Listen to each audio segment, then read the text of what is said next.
Good morning and welcome to another episode of Mortgage Mondays, where we believe apart from your family, your house and your mortgage are probably your largest investment, so it doesn't hurt to know just a little bit more about it.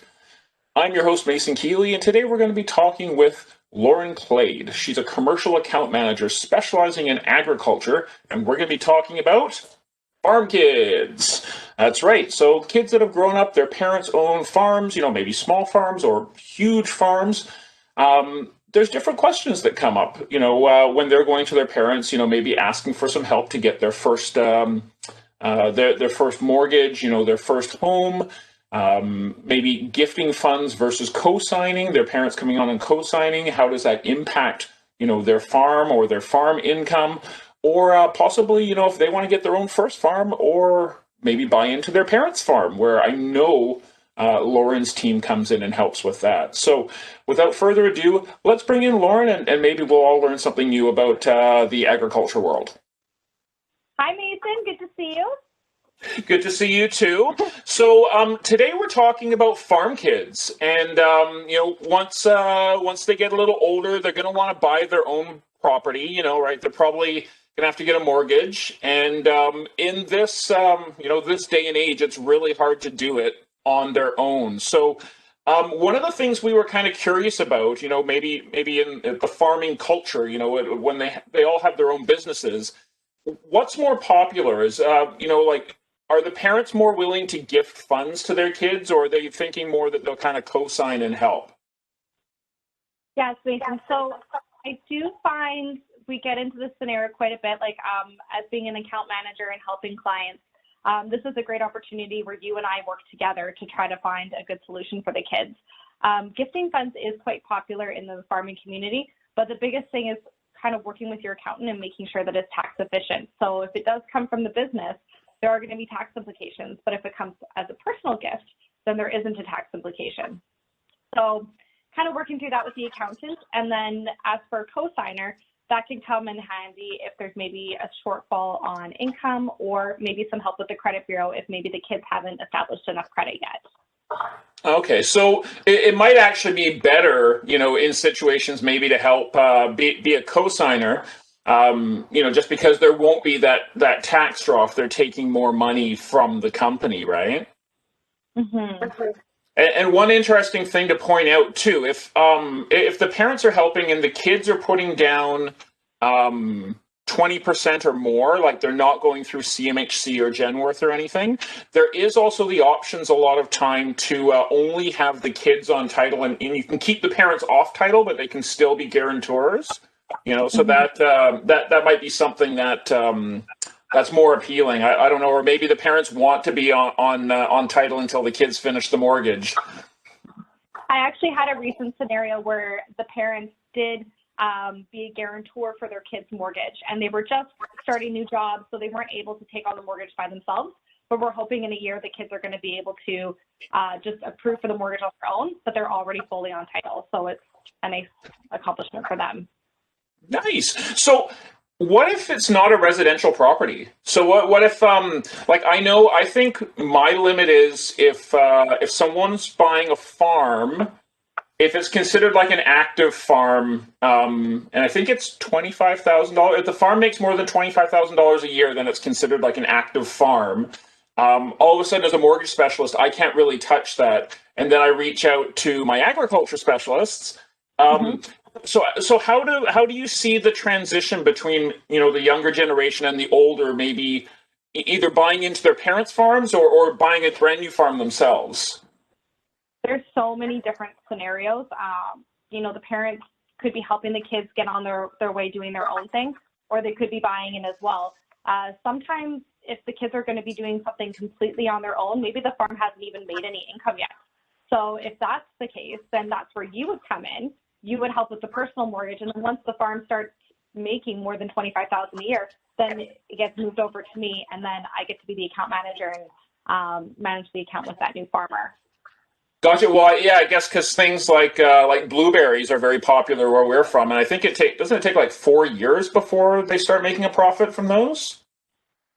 Yeah, exactly. So a couple of years with crops, hazelnuts, Even if you start with like a chicken farm, you know, and you just, you know, you're still building everything and getting all your chickens and ducks in a row, chickens in a row.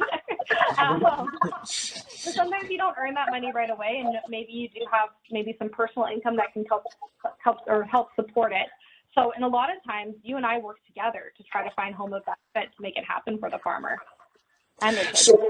If we were to send a message out to the farming families out there, like say, you know, like the kids are 20 now and you know, they want to get their first place. When should they come to you or come to me or come to both of us to start planning? Should they do this like, you know, a month before they're going to buy or 6 months? Like when do you kind of recommend to kind of put themselves in a good position? I think you and I kind of work the same way. We're like, as soon as you even have the idea in your head that you're thinking about it, let's game plan. So, you know, if they can do it personally, let's do it personally on their own, because it's a good way to build their own credit, that type of thing. So we can start looking at their RSPs. We can get a pre-approval with you. If it's going to be with me, we can have those discussions to kind of game plan that way. Like the sooner the better, really. And I think that's in your case a lot too. The sooner we know, the sooner we can get them approved and the sooner they can go shopping. Yeah, and I actually find sometimes, especially with the family farms, farms are a fantastic way to get a whole bunch of write-offs to lower your income. So I find sometimes it might be a strategy. I'll tell my farm owners or my business owners, you know what? If you're going to help your kids next year, maybe claim a little more income. You know, right? To be a little higher on the income scale. You'll have to pay a little bit more in taxes, but if you don't make any money, you're not going to help the kids, right? Yeah. And so then, yeah, when you say taxes, like definitely loop in the accountant right away too. So then you can do it the best tax strategy for your business. So I was kind of curious actually, because I'm not an expert when it comes to our kind of agriculture domain here. Because I mean, you probably help all sorts of ag businesses. Is it just farms that you guys like the ag specialists take care of, or do you do other things apart from farms? We do, yeah. So a big thing coming up in our, especially in the Valley, is agritourism. So things like, well, I mean, you can see lots of examples here. I won't use names, but you know, when you got like the petting zoos and the berry picking fields and you know, the little stores you can go on the weekends and that kind of thing. Those are areas that we're wanting to get more in front of, and they're becoming bigger and bigger. And especially with what's been happening in the last year, a lot of businesses have had to diversify and kind of pivot and see different kinds of things that they're doing. So I'm seeing agritourism is getting a lot bigger. And then we also help all of the businesses that help farmers. So, you know, you've got any equipment, grain milling, the feed. So we help everybody that's associated with the farming community too. Oh, I didn't even think of feed companies. That must be huge for people that have like I mean, you see the big, you know, the big dairy operations with the big barns and all the cows, but you don't really think, you know, right, you know, the guy that's producing a lot of the feed for those companies is also an agribusiness, and you guys help all of them. Yeah. What about I don't know if this is a taboo subject, but obviously there's a lot of big like cannabis growers that are popping all over, you know, BC. Are they difficult to work with? Are there like only specific banks that are giving funding to them, or is are you guys like working with those growers as well? Yeah, RBC is working with cannabis. I think we probably have more clients back east right now. We're starting to get a couple in BC. There is a lot of steps that need to go through. And one of the biggest things that I've learned is if the company is associating with the states, like if there's money shifting between the countries, that's something that is tough for RBC to get a handle on, because a lot of the U.S. isn't legal yet, only certain states. So there's so much extra things to kind of take into consideration, and lots of legal stuff to go through. But RBC is definitely in the business to look at cannabis. Cool. And I know that was completely off topic, but I was kind of curious there, right? So then you think, like going back to the farm kids, right? Because I'm sure a lot of parents want to help their kids get their first home, right? And um, I personally think, if they are keeping income low and they're running like a very trim farm, to me it sounds like gifting funds is probably the best way to go for their kids. Um, but I think in a situation like that, probably both you and I'd recommend pulling in like an investment specialist because I know earlier on you mentioned RSPs. And the kids still have the option to, I think it's $35,000. As they can put it into there, right? And that can give them that tax break as well, right? A good tax refund to do a little home rentals and buy some furniture. Exactly. So we have, typically though, when we do see the gifting, the family might not always have the cash in hand. So in some cases, they need to borrow the funds in order to do the down payment. So a lot of the things we kind of take a look at is, and this is where you and I would work together, is making sure that it makes sense for their goals and their retirement. So if they're going to be helping the kids out, how much are they helping it? And does this impact retirement, expansion, any future plans that the family might have? So it's good to kind of think about the whole big picture when we're looking at that. Exactly. And now here's another question coming from curiosity again. I love agriculture. I don't get exposed to a lot of it, but I've got so many questions because it's like a field that I don't get to touch as often.